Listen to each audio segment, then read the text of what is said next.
It's all on him. I'm sorry. It just is. At the end of the day, what we've seen recently and the thing they have to take a next step forward this week against the Minnesota Vikings is the Chiefs quarterback has to be the Chiefs quarterback. It's Friday afternoon. Welcome to Red Friday, everybody. This is the game plan video. Danny and I are going to walk through what we think needs to happen, what you need to know, and honestly, how it has to happen. Despite my stream going off in the background, this is Dan Harms. I'm Ryan Tracy. This is RGR Football. Make sure you like, sub, hit that bell if you're not one of us. We are live today, a little bit earlier than normal, but you guys will see this on replay too. So as I mute up, Dan, Mahomes, number one thing, he even admitted that he's got to tighten up. And I think this is the point in the season where if he can get back to being who he is, next level Mahomes, no mistakes, no taking extra chances you don't have to, because they should be able to beat this team with standard play, get the ball out and be decisive. Yeah, it's accuracy too. He's playing well, and they're also dropping some accurate footballs from Patrick Mahomes. He has the number one dropped catchable football rate in the NFL this season. That's not great for him. It's kind of making some of his decisions go the other way. Which sometimes happens.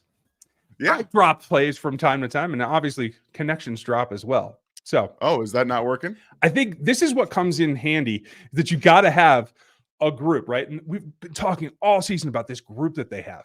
It's the drops that are starting to fade. Do you feel like it's going to continue down that string? I didn't mean to interrupt you, but you know. Oh no, I thought my connection dropped out. You were talking about like drops, and I'm like, oh, here we go again. Just having a fun day at the office for the live streams. But no, I don't think the drops are going to continue. I don't think this is going to be 2021 all over again. They had drops for like 95% of the season. I don't think that's going to happen. And it's funny when you look at the drops on like PFF, they don't credit Rashee Rice for any drops the last 3 weeks. Just one drop in week one. It's hilarious because he has drops every single week. And I don't know what they're doing, what they're watching, but that's why we always tell you, take some of their stuff with a grain of salt. You can't always do it. So I just don't think that specifically for Rashee Rice, everything is moving so quickly. He's trying to make sure he's in the right spot. He's trying to make sure that he can catch the ball and go. He has such a low, average depth of target. They are clearly focused on getting him in yak situations. So he's focusing on that and catching the ball and transitioning to yak. So for those who don't know, that's jaws after the catch. And when you run, you're trying to make sure that there's nobody in the way. And so there's so much going through his head right now that, he was a deep ball player at SMU, essentially. He was like, you catch the ball and then you go down the field and try to make a deep ball. So he's really changing his role in Kansas City to use his athleticism and explosiveness in a different way. And I think that Patrick is really helping that along. 5 targets last week. He's got, 3 out of the first 4 games. He has 5 or more targets. That's really good for him. I just think that Patrick is trying to do a lot with 2 players right now that, it's Travis Kelce, and then it's kind of Rashee Rice has been the other guy right there. So it's definitely on Patrick's shoulders right now to calm himself down. He got antsy in the pocket last week with the stunts. The offensive line wasn't great at picking them up. I think we'll see that might be something that the Chiefs play against with the Vikings. You might see some stunts and twists and stuff like that because it worked so well last week. So he's got to take a breath and go through his reads. Just, don't try to do anything fancy. It felt a little trigger shy last week. I don't know. Just rip it and see what you got. Let these guys make some plays. Yeah, that's exactly where I am. Just be a surgeon. Stop trying to hang on for that deep ball. If it's not there, take it, dump it to the flat, get it out of your hand, or just, take your 6-yard scramble and get off the field. Yeah, that's the next level Mahomes that I'm talking about, is be the guy that he can be. That's job number one. And I think that goes not just to the wide receiver group, especially the guys that you're talking about, but that helps Travis, and it certainly helps Pacheco. And I think part of the success they saw last week in the run game was due to the back of your head expectation that every team and every defender across this league has is, they're not really going to hand it off that much, are they? Right. So double down on that. Like, grasp it, use play action early and often. Like, I'd like to see the first 3 plays of the first drive all play action this week, whether it's from under center or not. Use it to your advantage off of the film they're just coming off of. That's what I want to see. It's funny you mentioned that. I was watching Matthew Stafford this week as I broke him down for a Saturday film review for footballguys.com. what he does and what they do is that they still run the football out of under center a lot. They've also gone to a gap scheme and forced defenses to respect them handing the ball off.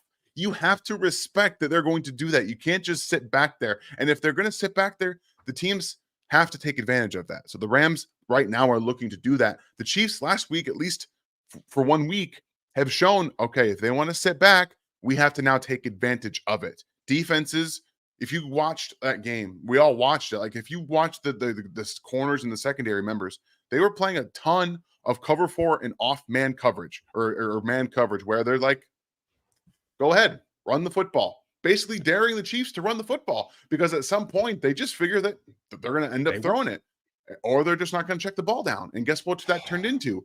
2 interceptions because they wouldn't just check the ball down or they wouldn't run the football in some of those situations. So right now, I think that the Chiefs are still fighting with some play calling tendencies, some preparedness issues on switching what's going on the defensive side. We've seen it a couple times this year, but I think the first 4 weeks are what matters. Okay. You use those that first month to figure out what's going on.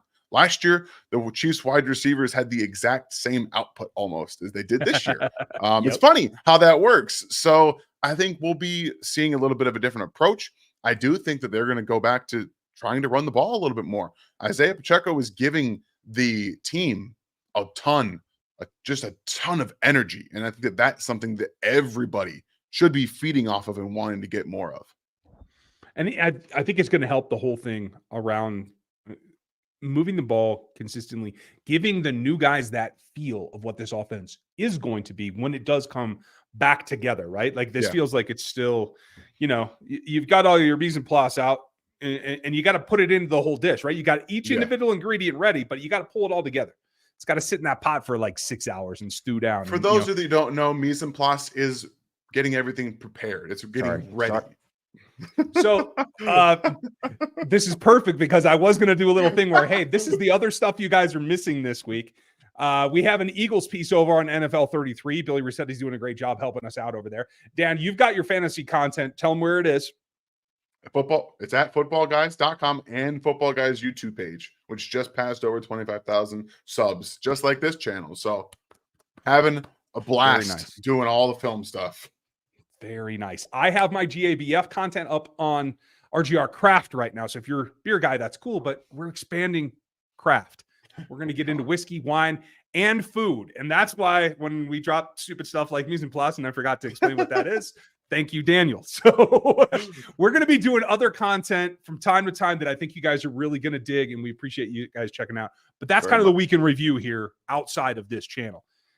So plenty to go over there. And man, the Eagles piece is, it really brings to light what happened.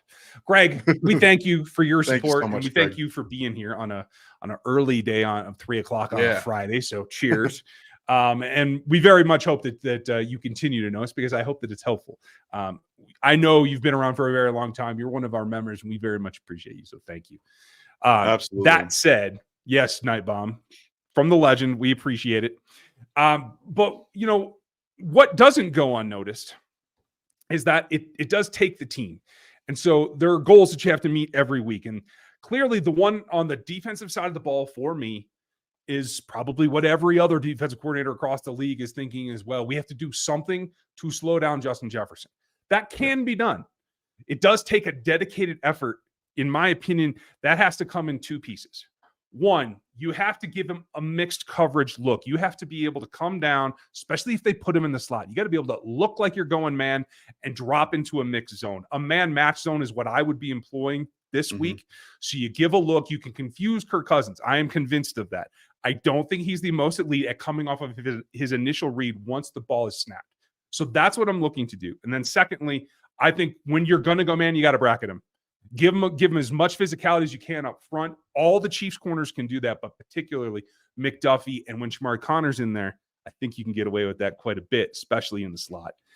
Connor lets McDuffie stay outside. Spags talked about that this week. But then you got to have, I think, kind of a rover behind him. Not like a dedicated one half of the field, but somebody that is going to kind of shadow as well, especially if they do decide to travel L'Jarius on him. A, do you like those plans? And B, what would you do either instead or on top of? Yeah, I think that you have to dedicate also somebody to not Ty Conklin. He's no longer a member of the Minnesota Vikings a few years ago. I mean TJ Hawkinson, because he is the other guy in that offense that you absolutely have to worry about. And for me, it's coming down to Justin Reed. Like, you have to now answer the bell. I don't think he's had the best start to the season that he would like to have. He finished last year about where we thought he should play.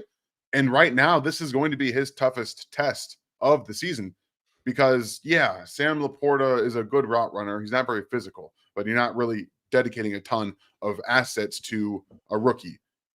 TJ Hawkinson is proven to be the other focal point of this passing attack, and they're going to want to feature him and Justin Jefferson. So you force them to throw the ball elsewhere, that will change Kirk Cousins' everything. He'll have to hold on to the ball more. Their offensive line hasn't been great, and then you can get some of your pass rushers to tee off on their quarterback. So, yes, I like the options to bracket JJ because I think you absolutely have to. He's the best wide receiver in the NFL. And if you're going to continue as a defensive coordinator to just trot out guys out there one-on-one and not have any safety help or not bracket them, it's a little bit arrogant. It really kind of is. But at the end of the day, I still think you're going to see some times where it's going to be Jarius Sneed and Justin Jefferson just duking it out, because that's who Steve Spagnuolo is at his core. He wants to devote other things to different resources. So you can mix up some coverages underneath. You're probably going to see the defensive ends dropping into that underneath coverage. Just be prepared to lose your minds about it right now on Friday, not on Sunday. Just be prepared to do that. And as long as you can keep Justin Jefferson guessing, is it going to be zone underneath? Is it going to be bracketed? Is it going to be one-on-one? Are we going to see a safety shaded over the top? I think that helps just as much as confusing the quarterback with all of that. So I know that Justin Jefferson's going to get his. It's about how you focus on the other options, because you can only minimize what he does. He's going to break through. He is just that good. Yeah. So how can you put the lid on everything else? And that's the big question, because I think this team has one of the more underrated guys on their offensive receiving core that had some success, sputtered last week. And that's what I think the Chiefs have to guard against. Everything that we've said to this point is a great game plan. Most coordinators are going to come up with that. Where Spags has to differ, and where Dave Merritt in particular has to differ, is that the third option is a rookie. He was my number one wide receiver in this last draft class, and Jordan Addison has the ability to be that third guy that's like, okay, if you're gonna take those guys away, I can put out and produce offense in this offense. For me, it becomes about the delivery and whether Cousins can get to that read, because clearly he will be the third read. If he can get there, can he deliver the ball? So that comes in to Chris and George, and particularly I think this week, Felix going against their left tackle for the most part. I think he's got to come with something new. It's been quiet the last couple of weeks. We've seen a flash or two, but for me on the defensive line, you're going to take Chris Jones is going to get double all damn day. There's no way around that. Chris can do what Chris does, and we'll see what kind of pressure he gets. It's about Felix to make the most of that one-on-one, in my opinion, to compensate for that plan. And I think that while George Karlaftis has gotten a lot of talk this season because he's generated a lot of pressures, they haven't been great pressures. Okay, if you guys follow Brandon Thorne and you read his work, you subs to his Substack, I absolutely recommend that you do. It's fantastic. I'm looking at it right now.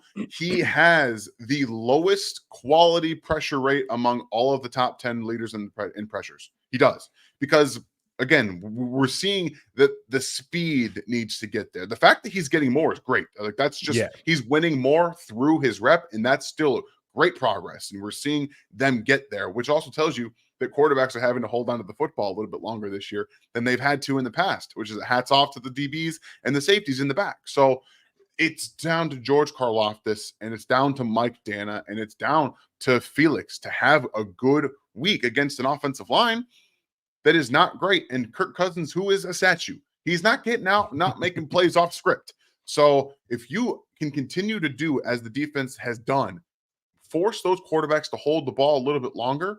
Like, not every week you're going to see Zach Wilson go Super Saiyan and just throw the ball in the exact location to where the defense isn't. You're not going to see that every single week. And Kirk has the ability to do it. Don't get me wrong. He can, if he stays in that pocket, he will just start picking apart a defense because, again, that's what NFL quarterbacks do. And yes, that's redundant. So get early pressure, get quick pressure, take advantage of those one-on-ones. I'd like to see George Karlaftis come back in and be a nose tackle like he did last year when they were generating one-on-ones on the outside. Bring in Felix, get Chris out there, use George as the guy that can push these centers and these guards up the field, force Kirk Cousins off his spot, right smack dab into Felix or Mike Dana or Chris Jones. Figure that out, and I think that they'll be able to get a lot of pressure this week. I agree with you because I consider Kirk Cousins one of those old time, like Six Flags, like the old wooden roller coasters. Yeah. Because everyone like loves last them. week, yeah, right. You love them, but they creak the hell out of them when you're on there and you're not sure you're going to live through it. Right. Yeah. He seems to be up and down just like they are because last week when he did get pressure, 139 yards was all he was able to produce. When he is able to sit that spot, hit his tempo and do his thing, week before that, 370 yards in the air, 3 touchdowns. Yeah. It is very much a tale of two quarterbacks, depending on how you affect him. He's not driving this bus. He's only taking what you give him. So you have to give him a whole lot of stuff right up in his face, as far as I'm concerned.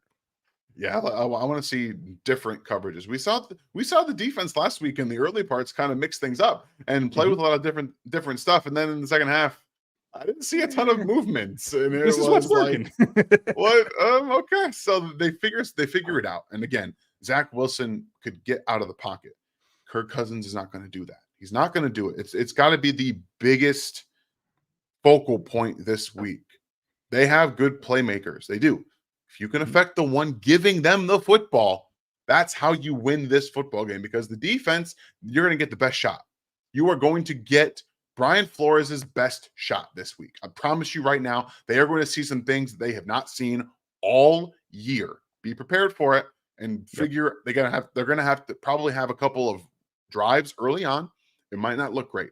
Okay. It might not, because Brian Flores is a fantastic designer and can make a bunch of different things happen and just wonky stuff. So I'm excited to watch this kind of chess match, how the offense comes out, how the defense prepares for this array of playmakers, the best that they've seen this year. So it's going to be fun. Yeah, I'm excited about it. I keep coming back to early game strategy, and that is mix. It's sneezing right in the middle of a show. Excuse me.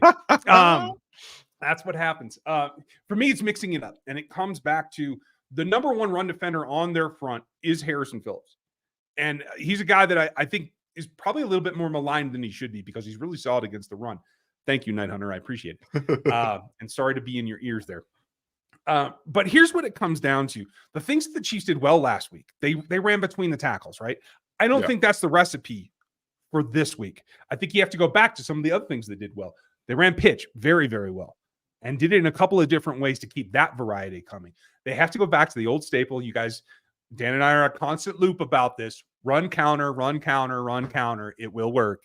This is what happens, especially with quality penetrative defensive tackles. That's what you have to do, because once they're leaning one way and they've got a gap they're attacking, you're not getting them to redirect like you're going to get Pacheco to redirect. So use that. But I do think play action, come back with the pitch and the counter. That's the first drive for me. That is my early game script, and it doesn't matter what the actual calls are, because I don't think I could spit out Andy's calls in the first place. But those concepts are what I'm going for. What would you mix in, or would you do something completely different? Yeah, it's like Coach Boone says about the veer. It's like Novocaine. Give it time, and it always works. And I absolutely love going back to the counter there. Like, they're bringing out the pitch. And a lot of teams around the NFL are doing this version of the pitch where they bring in that tight wide receiver. They have them clamp down. They bring a tight end in motion. They snap the ball. Then they loop the left tackle or the right tackle around, and you get two guys in movement, get out for the pitch. It's actually like sweeping across the NFL right now. The Chiefs just started doing it this year like everybody else has. So I think that they might have some counters off of that. You might see some differences in what they do with it, because at the end of the game, the Jets were like, okay, they're bringing him over, they're going to pitch it, and they stopped it pretty quickly. So you might see the Chiefs do something differently, but I would like to see them get the ball out of the hands a little bit quicker. But also, Byron Murphy has been one of the worst cover corners this year in the NFL. Play Rashee Rice on the outside against Byron Murphy. Let him go down the field, get some jump ball opportunities or just some one-on-one matchups. Find a ways to get the ball down the field because right now, Patrick Mahomes is holding the ball longer than he ever has in his career. The average depth of target for everybody not named Justin Watson and MVS is 10 yards and under. And outside of Sky Moore, it's 6 and under. That's not great. Defenses are not worried about the Chiefs throwing the ball down the field. Right now, they're putting brackets up and they're forcing them to throw underneath. They got to find ways to generate some explosives that's not Travis Kelce down the field. Find a way to isolate, some of your playmakers against Byron Murphy and maybe shift some defensive focus with play action, bootleg. Get some of these safeties going one way and get some plays down the field. They got to run the ball a little bit better like they did last week and generate some big plays. Otherwise, defenses are going to continue to put up walls and say, we know that you're not going to run the ball effectively every single week and you can't throw it downfield. We're going to force you into mistakes. I would take a play off of that as well. You gave me a really good idea because I don't know if you all saw, but I'm sure you did, Dan, the clip this week of the play fake of all play fakes from Goff, where he got the penalty on a roughing call because a dude came in and thought he was still holding on to it and just blasted him. No offense to Patrick Mahomes, ball fakes are not exactly his best attribute. If he can lock that down a little bit, that pitch fake, what's the number one thing that either that motion or the pitch action affects on the defense, right? Those linebackers. It's going to be linebackers or the dime safeties, right? Anybody at the second level. You get them flowing, especially if you get them flowing downhill towards you because they think they know where it's going. He pulls that ball, is able to take 2 steps back, turn around. You're going to have Sky Moore open over the middle. There's no way around that. And I think that's the recipe for getting Sky going. And I would go back to it over and over and over and do the old Belichick thing where do it until they stop you and then do it some more. Right. I would like to see that because if my Sky Moore video went out on Wednesday. You guys saw the usage that he had, like so many hitch routes. I was furious. A go route against Sauce Gardner. Yes, I would have thrown it myself because he's open. But I know a lot of people wouldn't like to test it.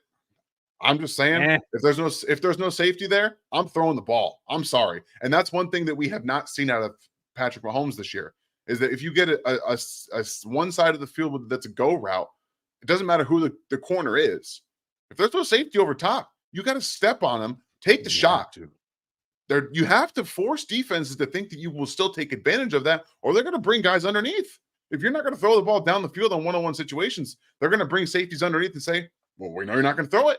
So we're just going to take away Travis Kelce over the middle. So that is I'm very passionate about that because it's frustrating. It's frustrating when that kind of stuff happens. And the couple times that they had, Sky going open over the middle, the first time wide open, Travis Kelce, big play. Second time they covered it and opened up Rashee Rice for a nearly 10-yard gain. So it's nice to see he's being used in some capacity where he's going to be able to affect the offense. But at the end of the day, this is kind of still how the Chiefs offense is operating. You have Travis Kelce is the one, and 90% of the first reads go to him. I think they need to move away. Travis is fantastic. Partially. He's going to get 10+ targets a game, and he should. But 90% of the first reads are impacting your offense in negative ways. Yeah. And this has to fluctuate a little bit. So get your young playmakers going. Get them the ball early. Kadarius Tony, maybe he plays more than 12 snaps in this game. Get him the ball behind the line of scrimmage. Hell, down the field. I don't really care. But that's what I would do. Yeah. Inventive different ways. I think we're going to see some different plays this week. Like I said, the first 4 weeks, they're trying things to see what they do best. And this is one of the weeks where they break out, they take all that information, and they start doing what they do best. And I'm excited to see what it is. I am as well.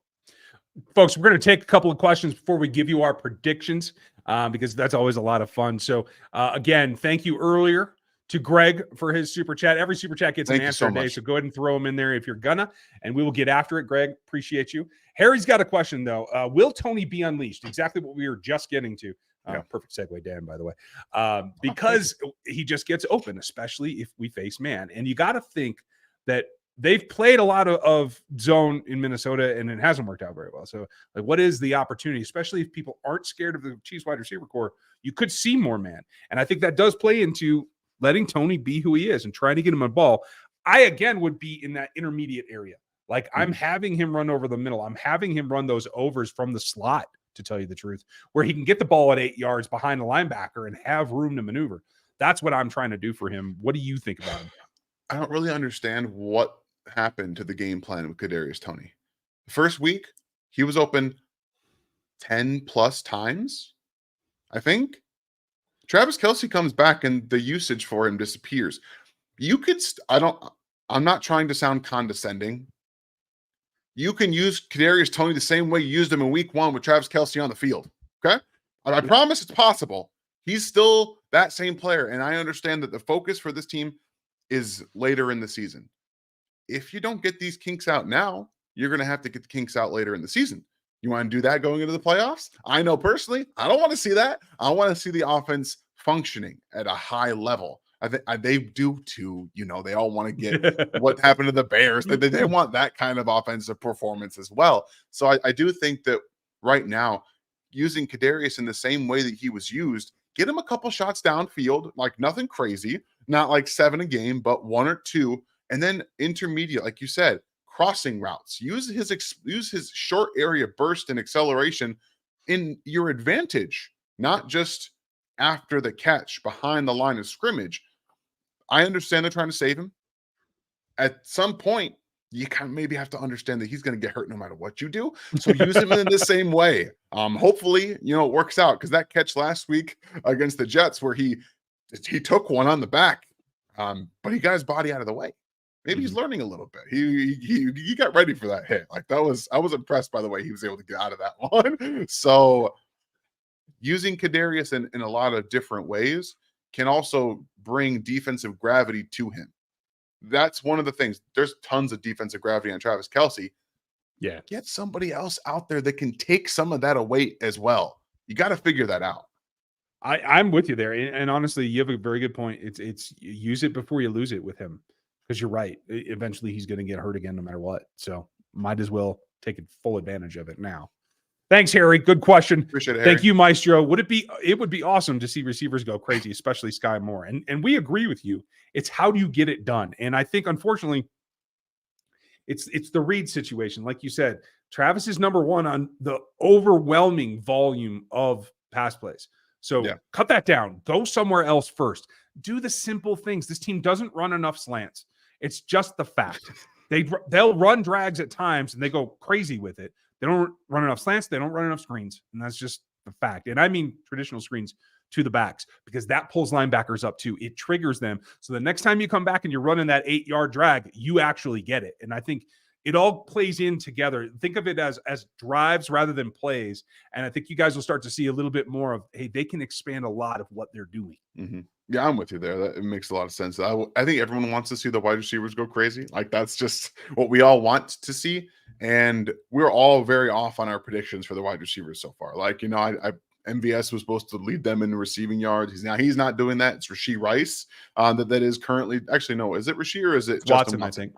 It's Watson. There you go. There's another one out of the bag. The guy everybody wanted to cut. Yeah, right. It's so funny how that works sometimes.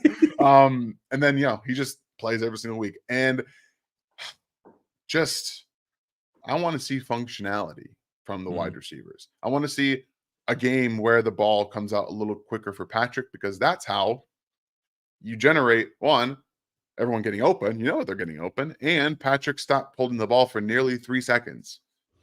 Yeah. I don't want him to turn into just like a super speed guy, like 2.3 and it's gone. But that area between 2.5 and 2.7 is optimal, where you're getting enough depth with your receivers. They should have separation, and you're not making yourself a target to just languish in the pocket or whatever pocket exists at that point. So this is a 2.5 second offensive line. Let's be real. The tackles are going to get beat after that. So let's make it happening here. Sorry, I watched Gold Rush last night. My daughter loves that show. But it does feed into Arthur's question here too. And it feels like, despite PFF's homerism, Sam Monson is clearly a Rashee Rice fan. I think he had it off in the regular season, in the draft season. I think he's trying to correct that. I don't know. But other than that, it does feel like it isn't as like happenstance. Like, there are things that he has to do. He has to look the ball in. He has to be prepared. Like, it is understanding where you're possible to get the delivery of the ball. Whereas earlier it just felt like, oh, it was just simply a concentration thing where the ball was just on him too fast. Like, he seems to have adapted to that. So I feel like there is progress being made. Yeah, the biggest thing is that it's not a technical issue. It's not like his hands are too wide. It's not he's overlapping his hands or anything. There's nothing wrong with the way he's trying to catch the football. It's just the concentration. Like, if you were to put your hands out and try to catch a football, and then when you see it released, you do this. Okay. And when you try to catch a football, when you're using your peripheral vision, that's not the best way to catch it. And that's essentially what's happening, is he's using his peripheral vision, which you have no depth perception. So you don't know where the ball is in regards to your hand until you feel it. By the time you feel it, it's bouncing off your hands. Okay. That's what we're seeing right now, is it bouncing because he's using the non-depth perception out of the peripheral vision to try to catch a football and then make moves after it. It's all just speed, game speed. Once that slows down, he will slow down. He will catch the football, because, again, drops were not really an issue for him at SMU. You had some concentration drops, but at the end of the day, he's not a guy that drops the football a lot. But yeah, it wasn't a ton. No, and I think it'll write itself by the by. I'm pretty sure. I agree. Once he doesn't let him into his pads again, like that was a mistake. that pissed me off. Nothing makes me angrier than that. But Dennis, thanks for the super chat, buddy. Appreciate you. Would you rest Nick and let Tranquil continue as he does a good job, or would you have Nick play maybe not at 100%? I would leave him out there. Madison finally found his groove last week, so he was 100-yard back.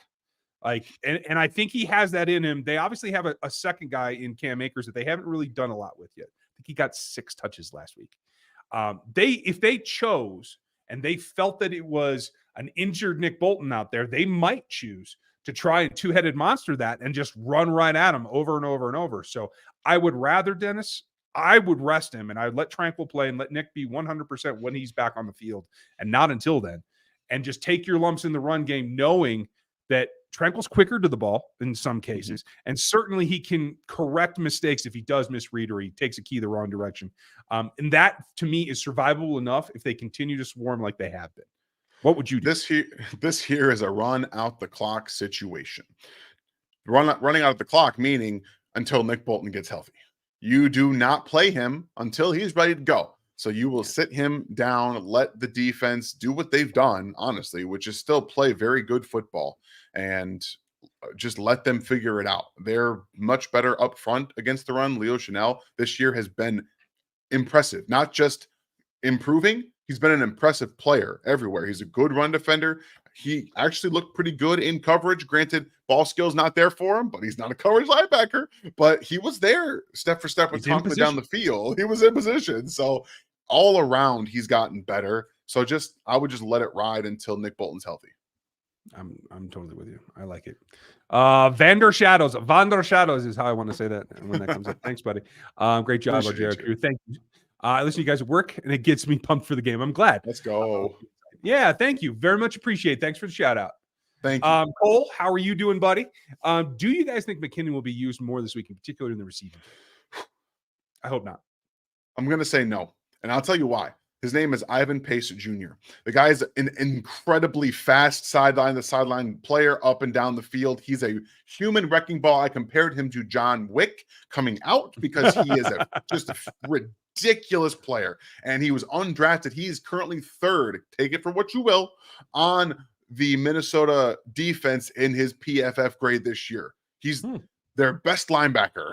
And honestly, when you watch, he is their best linebacker, period. He knows how to decipher things. He's quick getting downhill. And the one thing that I will give Jerick McKinnon is he's a very good vet back. His quickness is starting to just kind of go away. So I don't think right now you're going to see him involved a ton. But again, Andy Reid is Andy Reid. And last week he wasn't used because of the speed of the linebackers.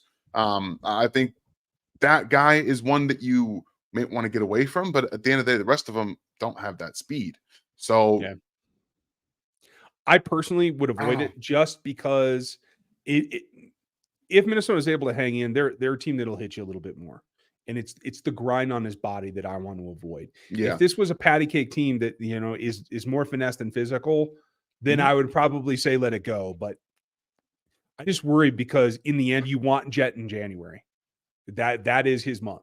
So the last thing I want to see is Ivan Pace Jr. with an open field coming down just to blow him up. Yeah, not happy with that. No, there'll be a pucker factor going on there. Dang it.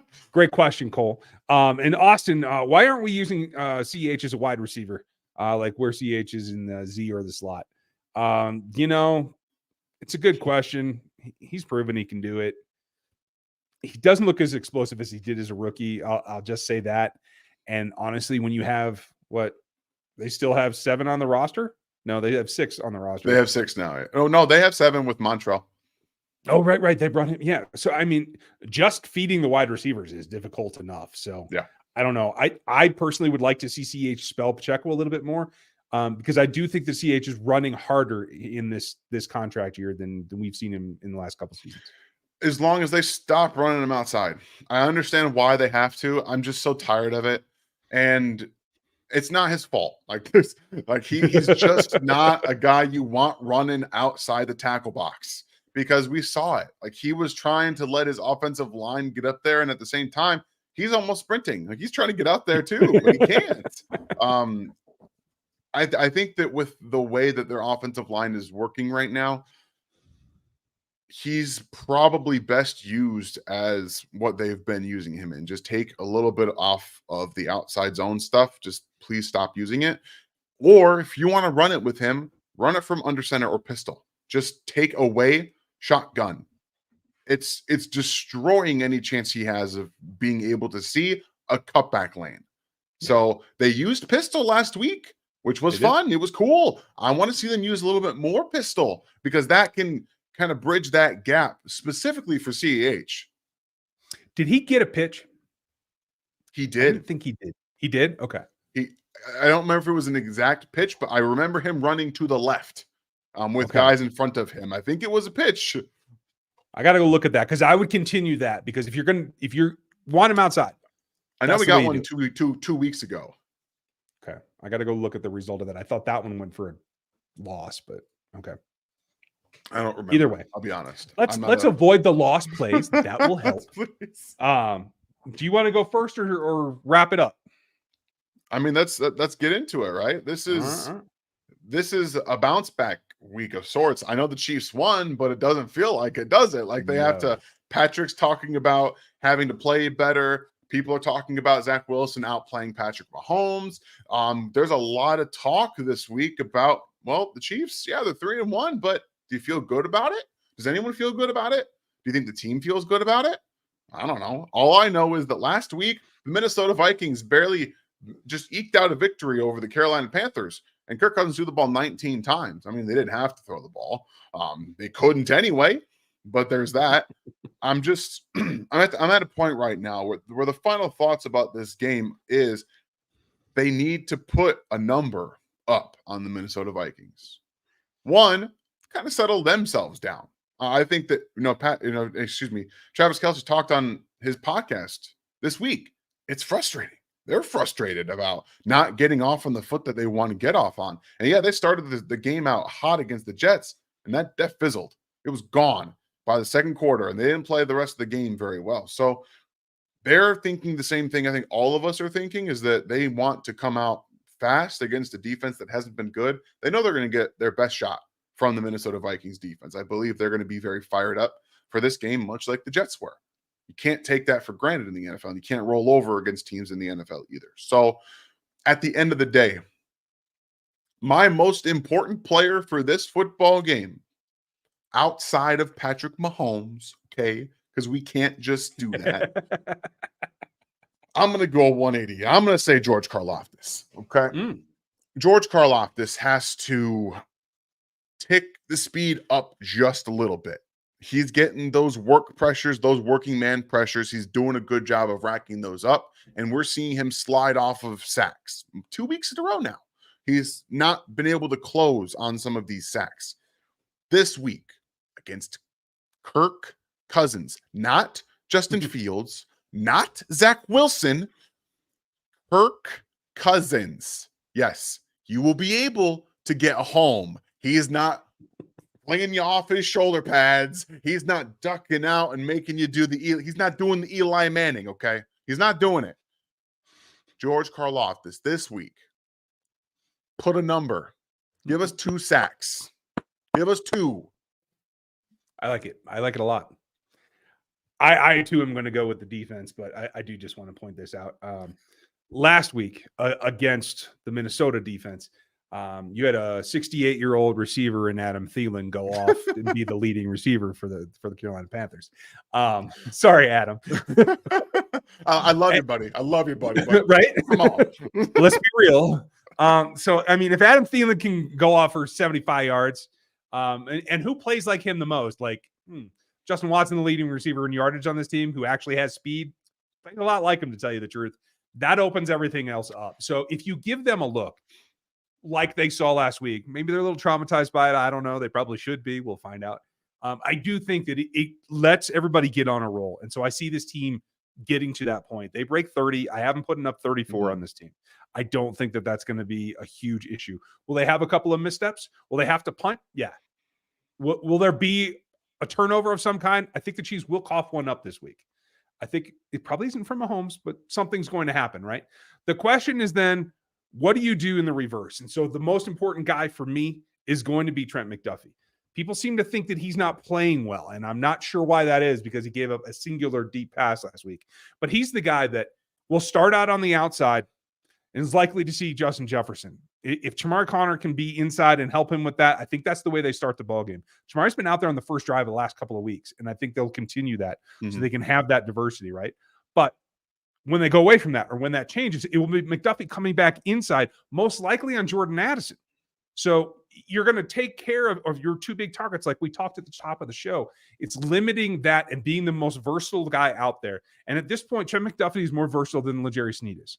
L'Jarius Sneed is an outside boundary corner at this point. And I think we've shown that McDuffie is playing better on the inside than L'Jarius did last season, just in terms of staying in phase, being able to corral and make good tackles from there. They both blitz really well. So the question for me is, are they going to be used in that fashion? But the variety of what we need to see from Trent McDuffie makes him one of the tops for me. And I do want to give a shout out, because hopefully it doesn't happen again. But it was great for me.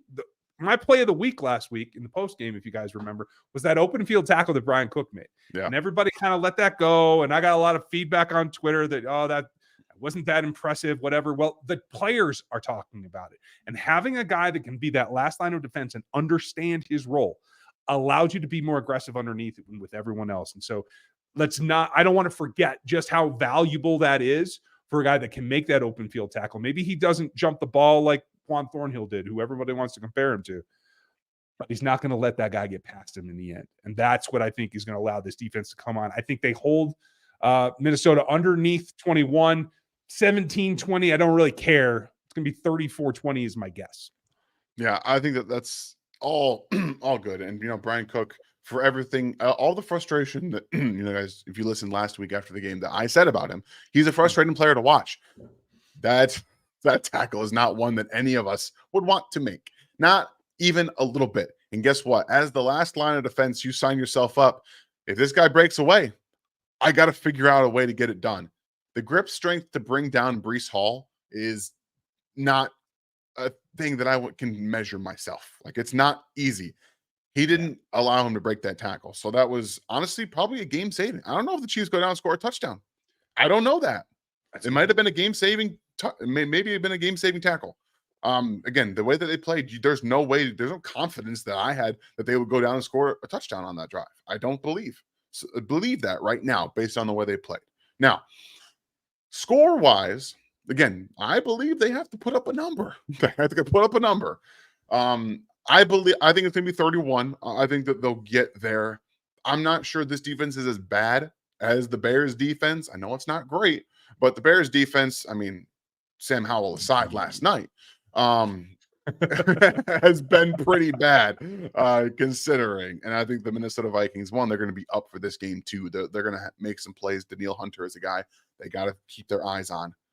Have to. Marcus Davenport hasn't been very impactful, hasn't played very much this year. I don't know if he's been injured or not, but he was a guy that they signed to a big term contract, and he has not been on the field for them.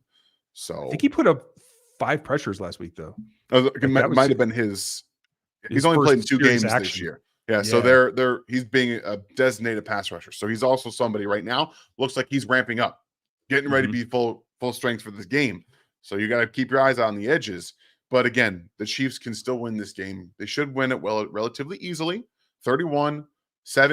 It just should be a walk-away game. And I don't think that there's much left to be said at this point. 45 minutes in, we've done a great job of highlighting all the other points, and just don't let them beat you downfield, basically. Don't let Jordan Addison, who honestly has been playing more on the outside this year than he has on the inside that I found out.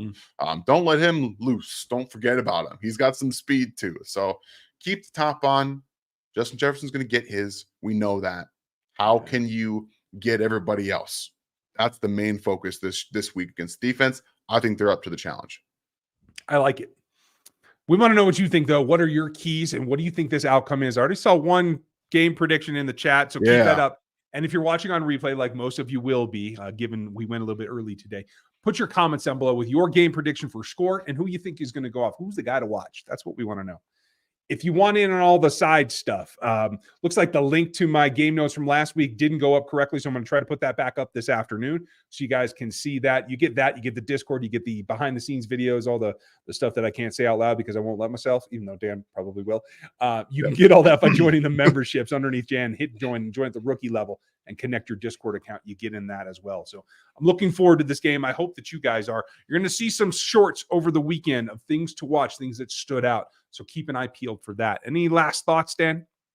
No, I think that that's a score prediction for you. I'm not personally interested in seeing that football game, but I know it would be exciting for everybody else watching at home. So, Daryl, again, thanks for 28 months. Appreciate you, man. And that is a score that no thanks. No thanks. We hope you're wrong.